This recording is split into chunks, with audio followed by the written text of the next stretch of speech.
But the biggest story in our nation today is the visit by the Israeli President Isaac Herzog. And I had the privilege of an exclusive interview with the President this afternoon. For a world leader, Herzog was warm, humble, and down to earth. I found him very engaging. When I sat down with him, he had an extremely strong message for our leaders on the threat of jihadi Islamism and antisemitism. He reflected on the massive police and security presence we've seen throughout Sydney today. And he made the point that when his father, the former Israeli President Chaim Herzog, visited Australia when Bob Hawke was Prime Minister, he needed none of this sort of security. Australia was a much safer place. And Isaac Herzog said, this is what we need to return to. Let's hope our political leaders reflect on President Herzog's strong words. And here's my exclusive interview with President Isaac Herzog. President, thank you so much for being here in Australia. Your support means an incredible amount, particularly to the Australian Jewish community. What did you feel when you visited the site of the massacre this morning? It moved me to my core, and I think that it's also an expression of the feelings that Australians in general and the Jewish members of the community in Australia felt and still are feeling about this horrific attack at Bondi Beach on December 14th.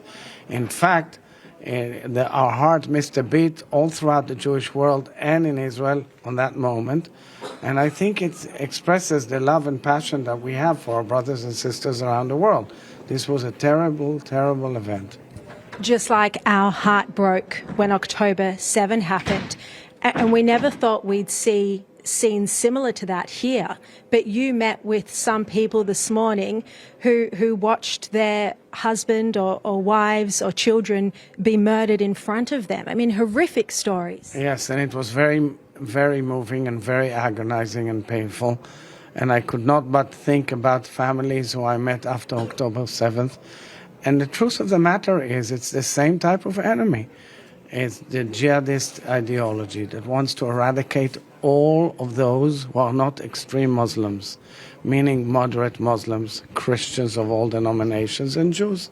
It's known, it's written in the annals of the jihadist philosophy and ideology, and the world has to wake up and understand this is a very dangerous plague, and this is something that threatens the most inherent values of the free world.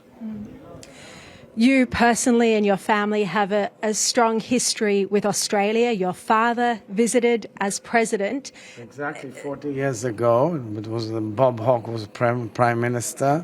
And it is kind of a revision, but with a different taste. Because when my father came, he didn't have 3,000 police officers protecting him, nor was there so much tension, and he didn't come after a horrific terror attack. And I think we have to work hard to return to the same good old days where Israel is bipartisan issue in Australia, where our relations are stronger as ever.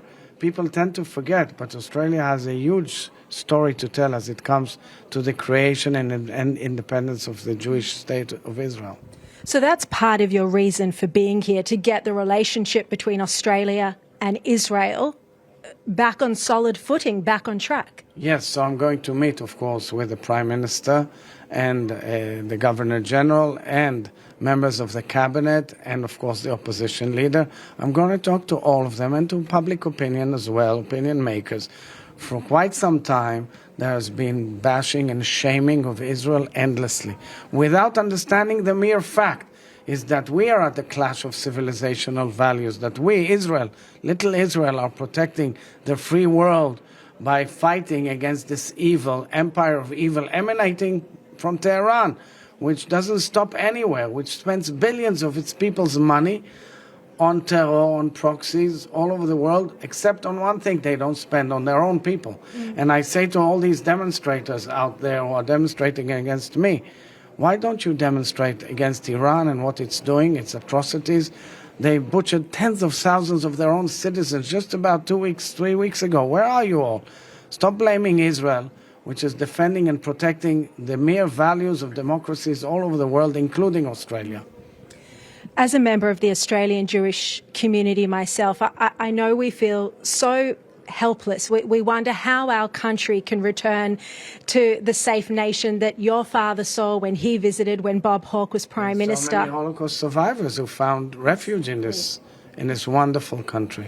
What's your advice for how, as a nation, not only our leaders, but also our leaders, but how as a nation we now defeat this anti-Semitism?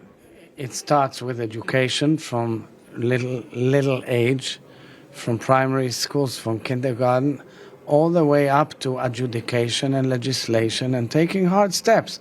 Because the writing was on the wall for a long time. There was a huge surge of anti-Semitism in Australia, by the way, also in Britain, by the way, also in Canada, in America, in English-speaking countries.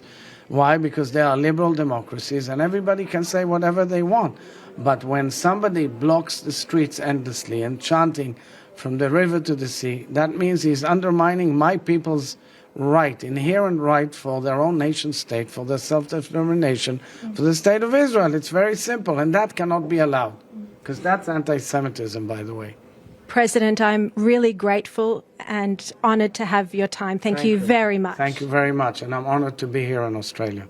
It's wonderful to have you. Thank you for your visit.